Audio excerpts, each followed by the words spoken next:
Amigos de Expreso de La Razón, bienvenidos a un nuevo episodio de Tertulia, este programa en el que, bueno, usted ya sabe, conversamos, dialogamos sobre los temas más importantes en la agenda pública de Tamaulipas, desde luego del país y en ocasiones, como probablemente ahora, también en el ámbito internacional. Hoy vamos a hablar precisamente sobre lo que ha ocurrido en los últimos días y para ello presento a mi izquierda a mi compañero Pedro Alfonso García. ¿Cómo estás, Pedro? Hola, Miguel, Arnoldo. Hoy falta Mario, pero bueno. Exactamente, en ausencia de Mario Flores y mi compañero Arnoldo Huerta. Miguel, Pedro, pues un saludo a nuestro amigo Mario que nos acompañará seguramente en el próximo programa, pero hoy tuvo ahí Hoy no se Está pudo. Justificada su falta. Exactamente.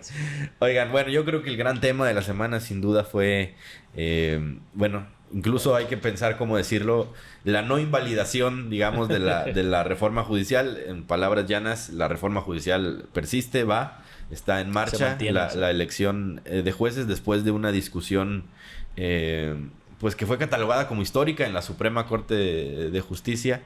Una discusión polémica, una discusión que estuvo llena ahí de asuntos interesantes que sería bueno pues irlos abordando precisamente, por ejemplo, que está aquí Arnoldo, que le entiende muy bien a estos temas. ¿Nos ayudas a platicar qué fue lo que ocurrió? Pues bueno, lo que ocurrió fue un debate muy tenso, ¿no? Un debate que se veía claramente los grupos que estaban discutiendo la situación. Aquí el tema es que el proyecto, que por cierto, pues evidentemente por la magnitud del tema era un proyecto largo y muy argumentado, ¿verdad? Pues al final del día no pudo ni estudiarse, porque no alcanzaron la mayoría que requerían, que era de 8 votos, cuando realmente alcanzaron 6, ¿verdad? Que ese era otro tema que se empezaron a debatir, que como que se notaba la insistencia de la presidenta de la Corte de que se requerían 6 cuando la ministra Batres decía que no, y ahí él pues al final Pérez Dayán pues termina decidiendo la situación, pero creo que al final del día pues eso era algo que era congruente con las decisiones que ha tomado la Corte históricamente. Las reformas constitucionales no pueden estudiarse, ¿no? O sea, no pueden estudiarse. Ojo, a ver, si creemos que es correcto no es otra cosa. El tema es que las autoridades o los tribunales, bueno, las autoridades en general, pero hablando de este caso, un tribunal constitucional o tribunales judiciales, pues tiene una cuestión que se llama potestad judicial. Y esa potestad proviene de la Constitución o de la ley. Entonces, a diferencia de los seres humanos o los ciudadanos que podemos hacer lo que se permita, podemos hacer lo que queramos menos lo que tenemos prohibido, pues las autoridades, y en este caso las autoridades judiciales, bajo su potestad judicial, únicamente pueden hacer lo que la Constitución o las leyes le permiten.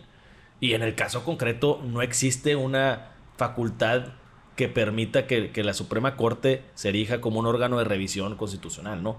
Contra reformas constitucionales.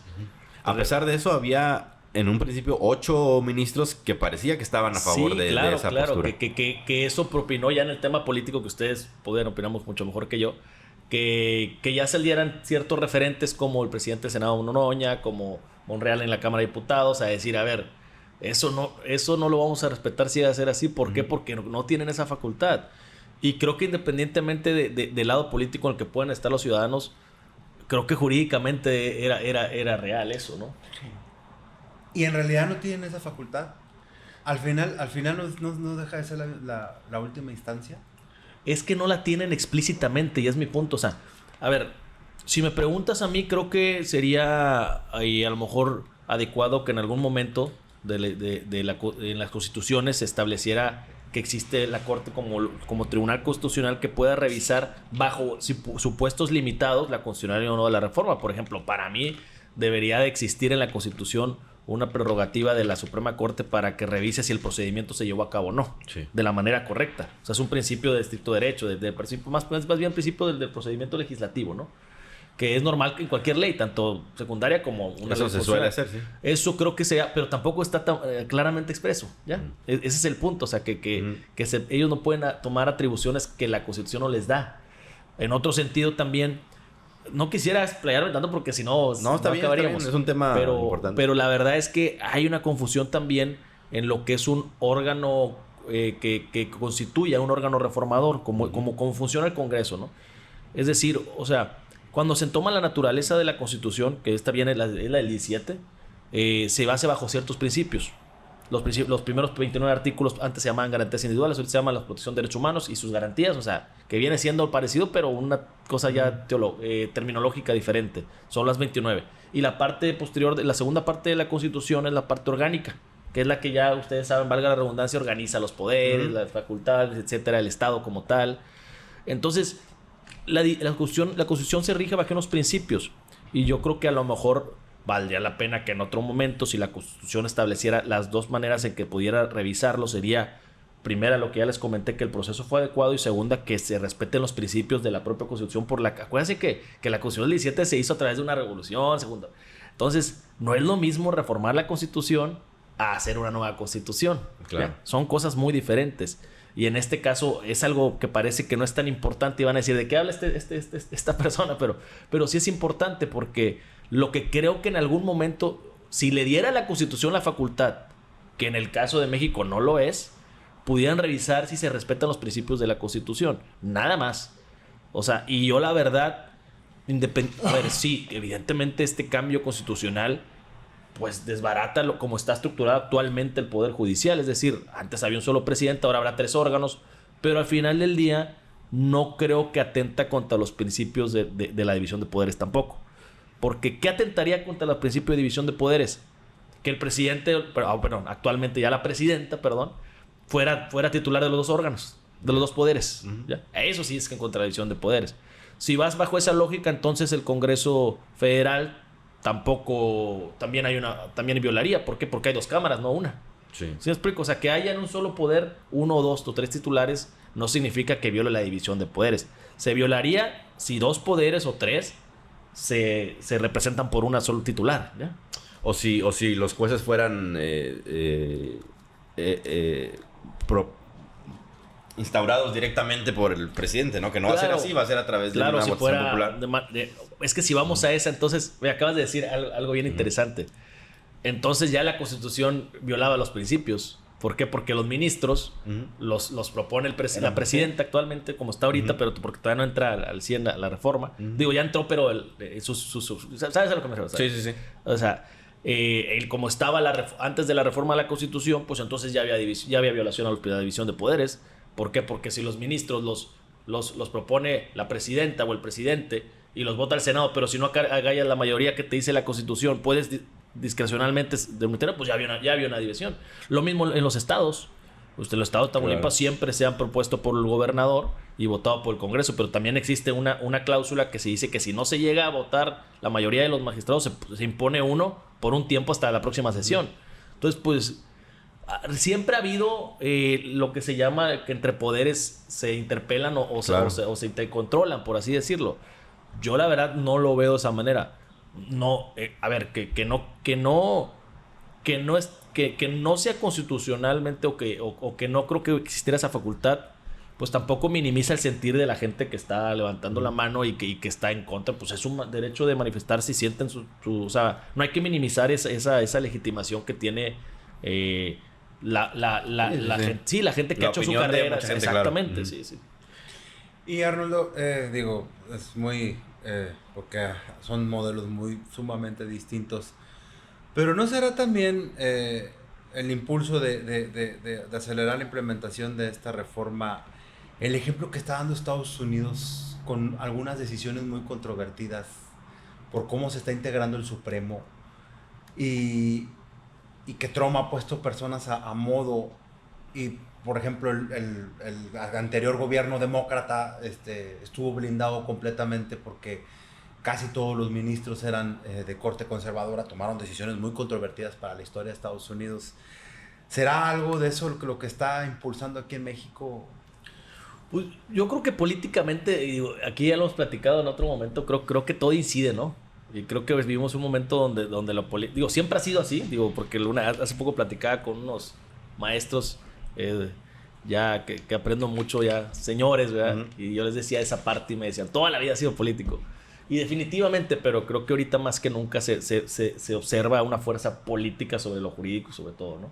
Pero al final del día, pues, las constituciones están diseñadas por política, o sea, por la gente que se junta a formar, o sea, tiene un origen político. Entonces, o sea, la Constitución es política, la Constitución es hecha por la gente, por el pueblo, representa eso, ¿verdad? Representa los intereses, supone, de todos los que se sentaron y representaron algo en su momento o arreglar un problema que había en su momento y se hicieron esa Constitución. Entonces, al final del día, evidentemente sí influye mucho cada cambio presidencial o cada fuerza. Por ejemplo, ya nos salimos un poquito del tema, pero entrando a ya la victoria de Trump en esta semana, con una mayoría avasalladora, o sea, pues evidentemente va a usar el aparato a su visión de Estado. Claro. ¿Ya? Y lo hemos platicado aquí, influye en la Corte, claro, totalmente. O sea, cuando hay un Congreso, una Corte que son órganos colegiados, evidentemente va a influir la subjetividad, no arbitrariedad. Arbitrariedad es algo negativo. La subjetividad es cuando estás entre los parámetros legales, influye lo que tú piensas, tus experiencias, etc. Entonces, si dentro de un órgano colegiado de 8, 10, 7, lo que sea, la mayoría tienen una corriente conservadora o liberal, se va a notar en sus decisiones. Y esas decisiones van a marcar la política y el camino social de un país. Es la parte que creo que sí se tiene que cuidar, porque yo creo que el trabajo de los magistrados y jueces y magistradas y juezas pues es sumamente importante y se estriman a la ley, pero dependiendo lo que resuelven, tiene un impacto social. Independientemente que parezca que puede afectar nada más a dos personas controvertidas, ¿eh?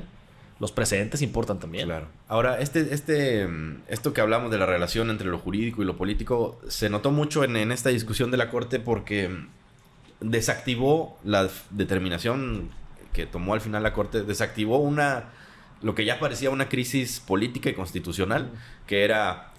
Lo decías tú al principio, Arnoldo. La Corte no lo hizo, pero evidentemente era la intención. Invalidar la reforma judicial.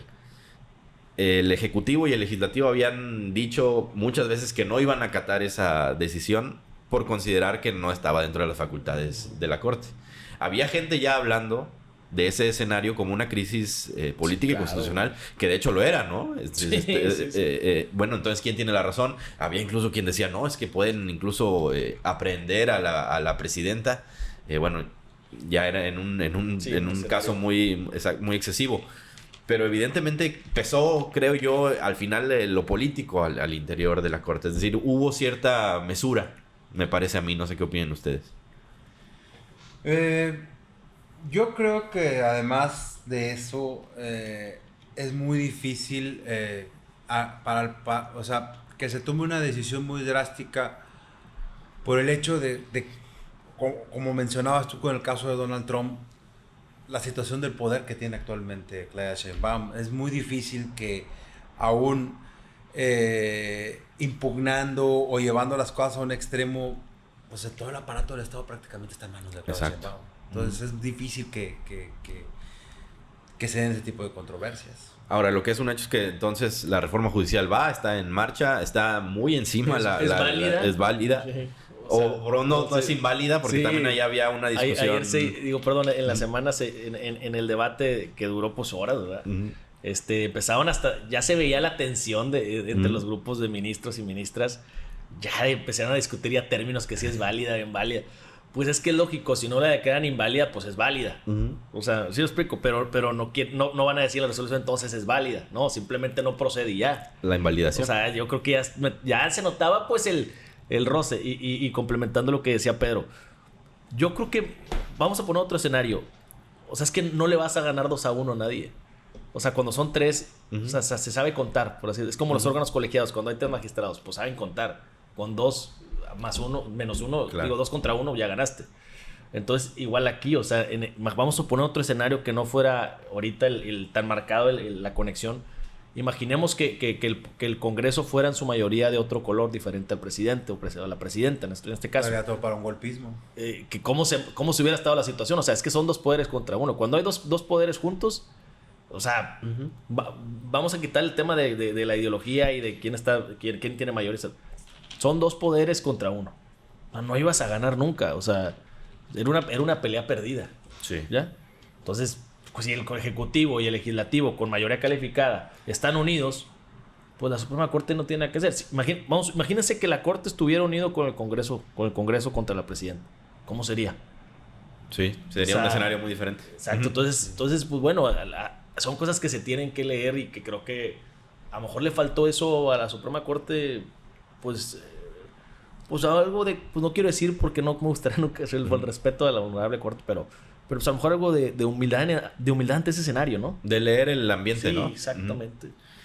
A lo que iba es que, bueno, esto quiere decir que la reforma está en marcha y que estamos en noviembre, es decir, en 7 meses millones de mexicanos vamos a ir a las urnas para elegir jueces federales y muy probablemente jueces estatales. Eso está en la cancha del Congreso local, que tiene todavía algunos meses para decidir. Hasta marzo. Sí. 180 días a partir de la publicación del decreto para decidir si en 2025 se hace la primera elección de jueces locales, que todas indicar que sí, que la intención es esa. Es decir, en junio del 2025 vamos a tener una elección histórica para México y parece, a reserva de ir conociendo el mecanismo y todo, compleja, es decir, porque tediosa, porque va a haber muchos cargos ahí en la boleta. ¿Cómo ven ese proceso? Pues va a ser difícil y yo creo que eso tiene que impulsar para que los organismos electorales ya piensen en otra forma de formato para votación, digo, sin excluir el actual de las boletas, que yo creo que no existe un sistema electoral en el mundo que tenga tantos filtros como el mexicano. Entras a una casilla y pasas como por 4 filtros para que puedas votar. Bueno, esto yo creo que se puede prestar a que ya en un futuro las votaciones sean digitales, como ya se ha lanzado pilotos en varias partes. Aquí en Victoria hubo una en una escuela en la Colonia México. Pero yo creo que esa es la única forma viable en la que se pueda evolucionar en ese aspecto, porque si no vamos a tener un abstencionismo increíble y se va a empezar a reflejar en las casillas, etc.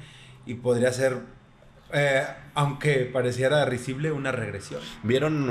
Ahora en la elección de Estados Unidos ponían algunos ejemplos de algunos estados donde había 30 cosas que votar el sheriff, el fiscal, el juez, el mayor, de ahí hacia la presidencia. Fíjate del que país. ahorita me brincó una idea con lo que dijo Pedro. Yo creo que el ejemplo más cercano parecido a esto es el tema de la votación que se hizo, referéndum del presidente. ¿Cuál fue? ¿Se acuerdan? Durante la presidencia de AMLO. Pues hubo una muy baja votación, la verdad, sí, comparada con, evidentemente, pues la votación fue a favor.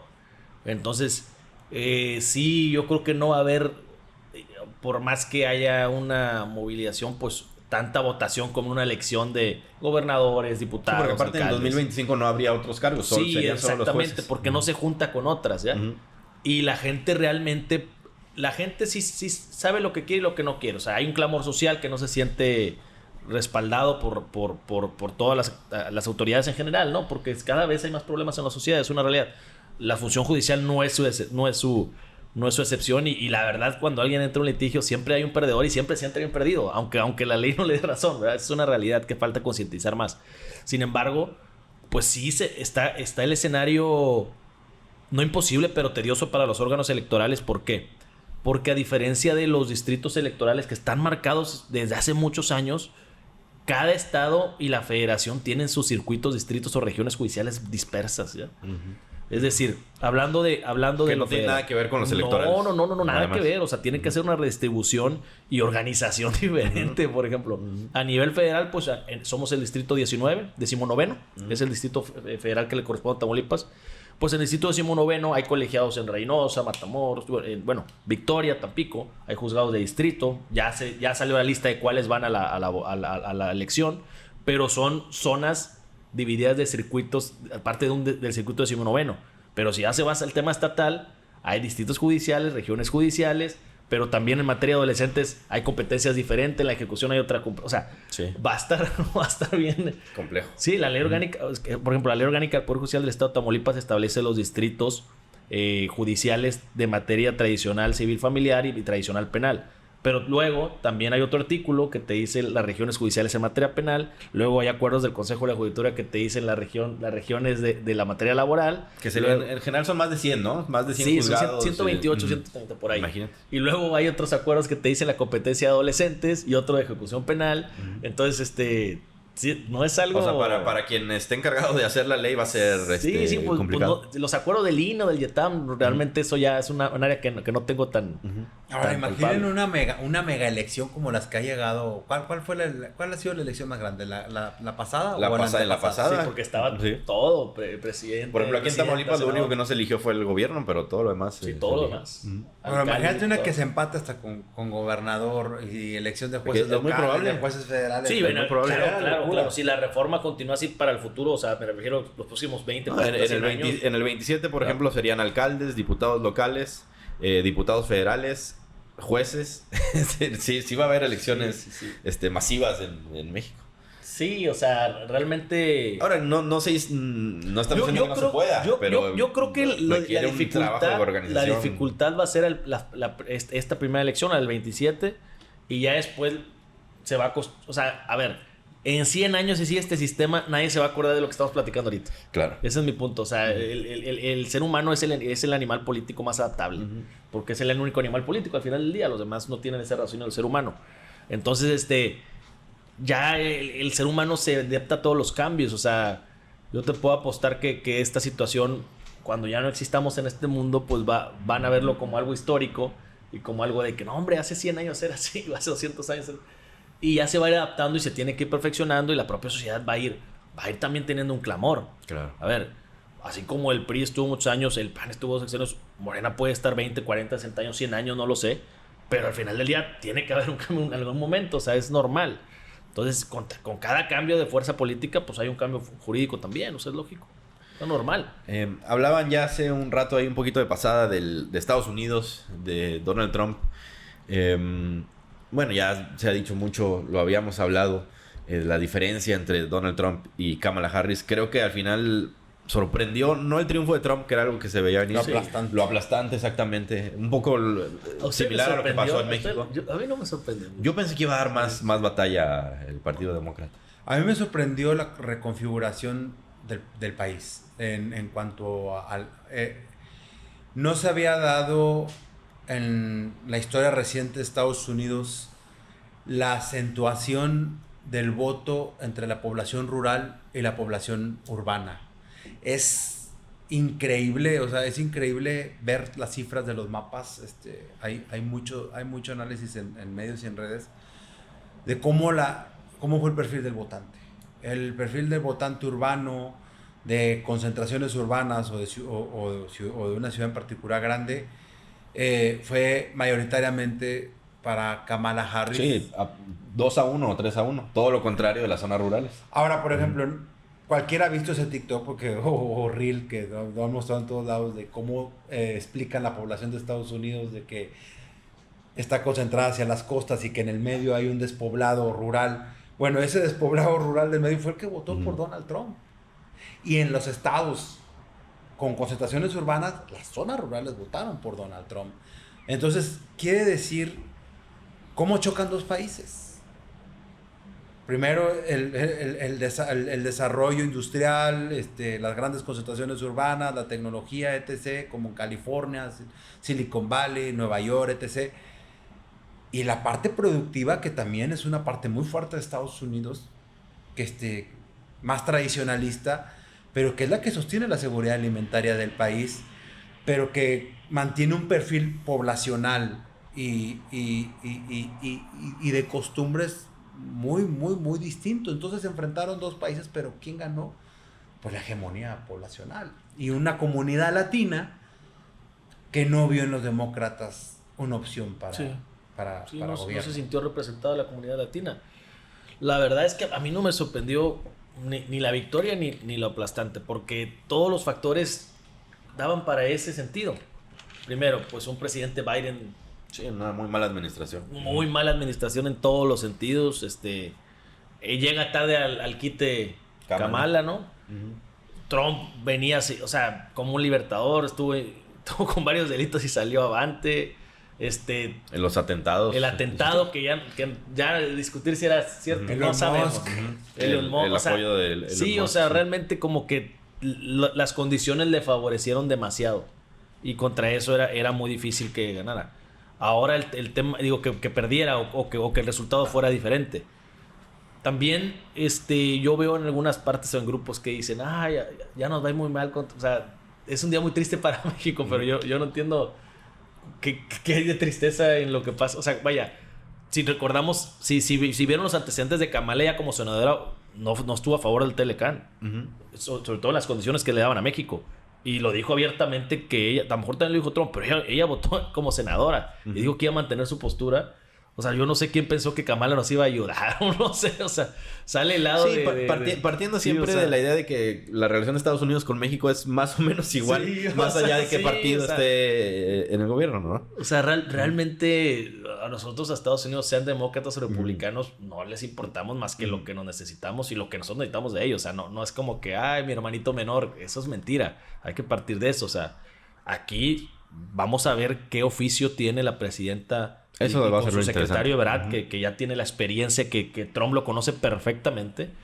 Y Trump también ya hemos visto esa parte de que es muy parlanchín, por así decirlo, pero a la hora de sentarse, o sea, yo recuerdo, pragmático. Exactamente, yo recuerdo que todos esperábamos una rencilla terrible entre Andrés Manuel López Obrador y Trump y terminaron llevándose bien, o sea. Entonces, pues no, yo no creo que vaya a haber un maltrato con la presidenta. Al contrario, yo creo que van a entenderse bien y va a haber cosas que difieran. Va a haber declaraciones defensivas, pero al final del día se van a sentar y se van a arreglar. Ahora, ¿ven este triunfo de Trump como... Yo sí, pero se los pregunto, como un avance más de las derechas populistas que están empezando, que van y vienen, ¿no? Ya lo hemos hablado en este programa, mucho el péndulo ideológico de que van para un lado, luego regresa. Pero el triunfo de Trump pues fue celebrado en estos países donde actualmente gobierna la derecha. El caso de Argentina con Milei, que pasó algo muy extraño, que nunca en la historia de Argentina en la Casa Rosada había habido fuegos pirotécnicos. Y se celebró el triunfo de Trump con pirotecnia ahí en la Casa Rosada. Es decir, como que se empieza a generar un bloque de derechas populistas. ¿Así lo ven ustedes? Yo creo que el debate de la derecha y de la izquierda actualmente en todo el mundo es derivado, además de la década de los 90, principios del 2000, es si sigue el neoliberalismo o no. Ajá. Sí, y lo voy a reducir de una forma más simplista, es si el mercado debe controlar la vida de un país o el gobierno es el que debe regular la vida de un país, que eso es lo que está pasando en todas partes del mundo. Milei es el extremo, el extremo, el referente a nivel mundial del extremo del libertarismo económico, pero con toques de ultraderecha. Yo creo que ese es el debate actual y yo creo que la pauta de que llegue un régimen de ese tipo es dependiendo de los problemas que van surgiendo en cada geografía. Lo que ha pasado en Argentina, lo que ha pasado en Estados Unidos. ¿Cuál es la comparación? Digo, Argentina es muy abismal, pero Estados Unidos le estaba sucediendo la inflación. Uh-huh. La inflación estaba afectando los precios, estaba afectando la vida diaria de la población. Y este tipo de discursos, Trump creo que ya lo ha aterrizado a algo más realista. Milei sigue siendo un demagogo. Quiere resolver problemas que tienen décadas en unos cuantos años, tomando medidas sumamente extremas. La de Milei es más consistente que la de Trump, pero no ha tenido el éxito que es desarticular por completo el Estado. Uh-huh. El aparato del Estado. ¿Cuál es el problema en ese aspecto? Pues que vas a terminar, ya no vas a regular. Y ese es yo creo que el debate actual, y va a depender mucho de la situación económica de cada país. ¿Ven un escenario para México en el que pudiera venir o surgir una fuerza de este tipo que electoralmente sea atractiva?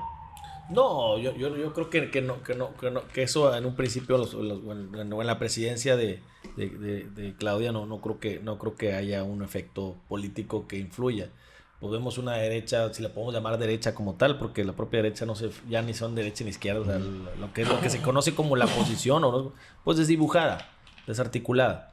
Tampoco, yo creo que al final, no, o sea, son opiniones que damos porque van a decir, ahora resulta que conoce a Trump, pues no lo conozco.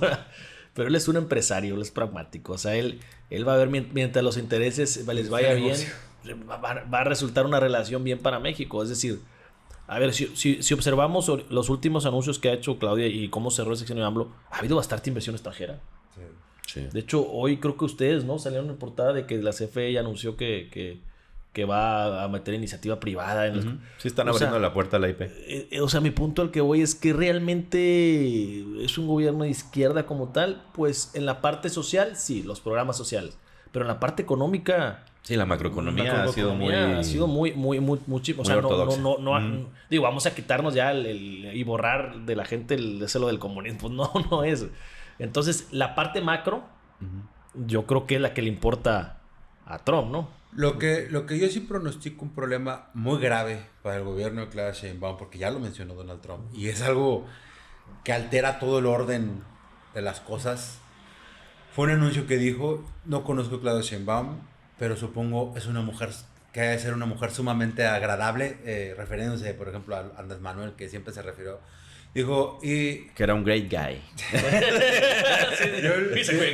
Dijo, yo lo único que tengo que hablar por el momento con ella es anunciarle que van a tener que volver a bloquear toda la frontera sur de México para impedir el paso de inmigrantes, porque si no lo hacen, voy a empezar a aumentar los aranceles. Primero al 25%. Después al 45%, después al 50%, y si me es obligatorio voy a subir los aranceles a México hasta el 100%. Entonces, eso ya vaticina una de las primeras crisis, que también fue de Andrés Manuel López Obrador. Recuerden, Andrés Manuel tuvo muchos problemas en las franjas fronterizas por el despliegue de la Guardia Nacional, y es la misma historia, es la misma historia que se está repitiendo. Vamos a ver cómo Claudia... Sí, además de esa amenaza que es bastante grave, también trae la amenaza que influiría mucho en Tamaulipas de la deportación masiva de inmigrantes. Claro. Que imagínate lo que significaría para la frontera tamaulipeca. Sí, y la verdad es que en datos duros, pues Obama deportó más que el propio Trump. Sí, eso es verdad. Entonces también es un dato duro. Aquí el tema y la crisis migratoria más grave que ha habido en Tamaulipas fue en la administración de Biden. Sí, claro. Entonces... pues a veces vemos los speech, por así decirlo, vemos lo que comunican, pero los datos ahí están.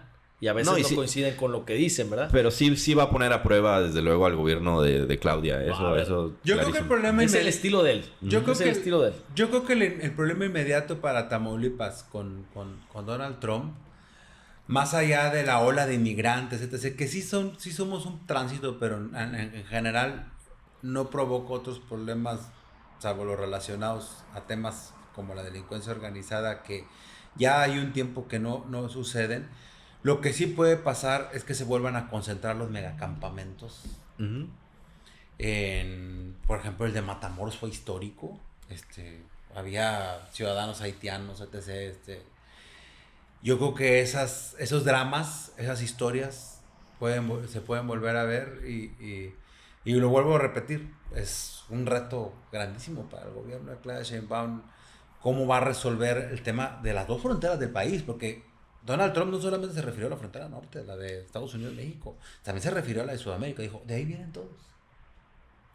Es que, y realmente, pues es una realidad. O sea, si los últimos años se ha notado, a lo mejor siempre ha habido, no notamos, pues demasiada invasión de centroamericanos hacia México, que también buscan llegar a Estados Unidos y que se terminan quedando en México. Yo la verdad no tengo ningún problema con esas cuestiones, ojalá se les pudiera apoyar. Sin embargo, hay otra cuestión que dice la ley nacional. No, a lo mejor no está respetando como debería, porque también tenemos ley de migración que establece que hay ley de refugio. O sea, ¿cómo se coordina? Es un tema que no dominamos, creo que ninguno de los estamos en la mesa, pero yo creo que debe haber algunas reglas para las personas que entran al país sin documentos o sin permiso, igual que Estados Unidos los tiene, ¿ya? Aquí el tema es que está la parte de tener el humanismo y la otra parte de también, pues México económicamente yo creo que a diferencia de otros países del sur, pues está mejor, por así decirlo, pero tiene muchas necesidades también. Claro. Entonces, vaya, hay gente que es contradictoria en su speech porque dice, digo, no soy yo el caso, pero he oído personas que en diferentes momentos, en un momento dicen, es que qué mal que Estados Unidos deporte a los mexicanos, pero se les olvida y a la semana dicen hay que deportar haitianos y entonces, o sea, es incongruente, sí. O sea, es incongruente, ¿me explico? Sí, como exactamente, en la política migratoria mexicana ha habido muchas incongruencias. Sí, o sea. Y existe también en las discusiones. Pues se agotaron los temas, no sé si tengan algún otro en la agenda, en asuntos generales. Pues no, la verdad es que el asuntos sí quería hacer mención de la futura crisis migratoria y de lo que... esa es una realidad inmediata. En cuanto Donald Trump llega al poder, va a empezar a restringir, va a empezar a desplegar el ICE allá, va a empezar a hacer deportaciones, va a paralizar la entrada de exiliados. Y en un momento en el que el gobierno de Claudia empieza apenas a sentarse, ¿no? Ajá, y sobre todo... Yo digo la importancia de este tema además porque va a derivar de otros problemas que también trae la agenda de Claudia Sheinbaum. Por ejemplo, en la Guardia Nacional ya pertenece al ejército. A la Sedena. Veamos todo el tema en materia de derechos humanos. Seamos optimistas. Que por cierto, justo ahora está en discusión la selección de la nueva titular de la CNDH. No puede ser la misma, ¿verdad? Sí, está en la terna final. Seamos optimistas que no va a pasar más allá de puros muros de contención como los hemos visto, pero la historia nos ha explicado que las crisis de derechos humanos generalmente se dan en materia de inmigración. Sí. Es correcto. De hecho, los casos más fuertes de la Corte Interamericana pues han intervenido militares, ¿verdad? Sí. Digo, no, a ver, son un pequeño... El número de militares pues no es como que la mayoría, pero sí han sido muy sonados. O sea, ojalá esa parte... No sabríamos cómo medirla, pero ojalá en todos estos años que... Pues bueno, vamos a hablar desde el calderonismo, que fue cuando entró. Ojalá al día de hoy se haya culturizado y se haya preparado y en todo el control de derechos humanos. O sea, de una visión de humanista que al final creo que en el siglo pasado los militares intervinieron de una manera más humanista, ¿verdad?